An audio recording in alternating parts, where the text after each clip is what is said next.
দুর্গাপুজো তো প্রায় এসেই গেল, আর মিষ্টি ছাড়া দুর্গাপুজোর খাওয়া দাওয়া কিন্তু একদম অসম্পূর্ণ। তাই দুর্গাপুজোর স্পেশাল আমার আজকের রেসিপি ছানার পায়েস। তোমরা এইভাবে একবার ছানার পায়েস বানিয়ে দেখো, খেতে সত্যি অপূর্ব লাগবে। তো এই ছানার পায়েসটা বানানোর জন্য প্রথমেই ছানাটা বানিয়ে নিতে হবে। তো তার জন্য একটা পাত্রে 1.5 লিটার দুধ নিয়ে নিয়েছি। এবার গ্যাসের ফ্লেমটা হাইতে দিয়ে দুধটাকে জাল দিয়ে নেব। দুধটা ভালোভাবে ফুটে উঠলেই তারপর গ্যাসের ফ্লেমটাকে অফ করে দিলাম। এবার দুধটা কাটিয়ে নেবো। তো তার জন্য 1/2 কাপ পরিমাণ ভিনিগারের সাথে 1/2 কাপ পরিমাণ জল মিশিয়ে এই জল মেশানো ভিনিগারটা দুধের মধ্যে দিয়ে ভালোভাবে একবার মিশিয়ে নিই। এবার দুধটাকে এভাবেই 2 মিনিটের জন্য রেখে দিলাম। আর 2 মিনিট পর দেখো দুধটা খুব ভালোভাবে কেটে গিয়ে ছানাটা তৈরি হয়ে গেছে। এবার ছানাটাকে ছেঁকে নেবো। তো তার জন্য একটা বাটির ওপর একটা ছাঁকনি নিয়ে নিয়েছি। এবার এর উপর থেকে একটা পরিষ্কার সুতির কাপড় দিয়ে দিলাম, যাতে ছানাটা খুব ভালোভাবে ছেঁকে নেওয়া যায়। কাপড়ের উপর থেকে জল সমেত ছানাটা ঢেলে দিয়ে এটাকে ছেঁকে নিলাম। আর যেহেতু ছানাটা ভিনিগার দিয়ে কাটিয়েছি, তাই ছানার মধ্যে টক ভাবটা কাটানোর জন্য এবার ছানাটাকে 2 থেকে 3 বার পরিষ্কার জল দিয়ে খুব ভালোভাবে ধুয়ে নিতে হবে। আর তারপর কাপড়ের মুখটা বন্ধ করে ছানাটাকে 10 থেকে 15 মিনিটের জন্য এভাবেই রেখে দিলাম, যাতে ছানার থেকে বাকি জলটাও ঝরে যায়। এবার চলো পায়েসটা বানানো যাক। তো তার জন্য একটা কড়াইতে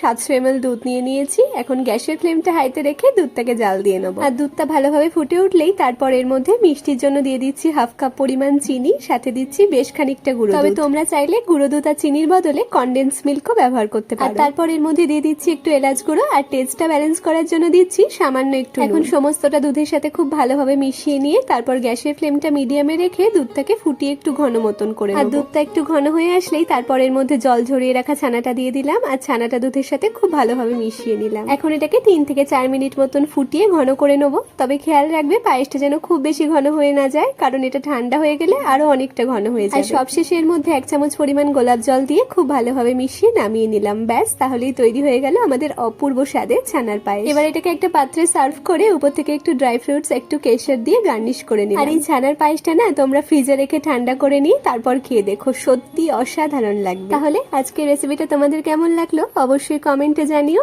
আর দেখা হচ্ছে আবারও কাল নতুন একটা রেসিপি নিয়ে। ততক্ষণ সবাই খুব ভালো থেকো, আর চ্যানেলটাকে প্লিজ একটু সাবস্ক্রাইব করে দিও।